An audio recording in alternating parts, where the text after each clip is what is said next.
এটা এই জন্য আপনাদেরকে বলছি, তাদের একটা ধারণা ছিল তাদের ধর্মের নাম আদম ধর্ম।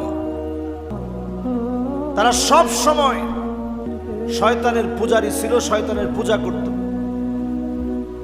নিজেকে লোকটা প্রথমে মুসলিম বলে মনে করলেও ইসলাম নিয়ে খারাপ উদ্ভট কথা বলার কারণে জনগণ থেকে তারা বিচ্ছিন্ন হয়ে পড়ে। একটা পর্যায়ে খ্রিস্ট ধর্ম তারা গ্রহণ করে। গ্রহণ করার পর হঠাৎ একদিন তারা আত্মহত্যার সিদ্ধান্ত নেয়। আশেপাশের লোকদেরকেও বলে আত্মহত্যা করব ঠিকই, কিন্তু আবার আমাদের আত্মাগুলা ফিরে আসবে। তো এইরকম বলে তারা একটা গ্রুপ তৈরি করে যে আমরা আসলে মরবো না, আমরা আবার ফিরে আসব।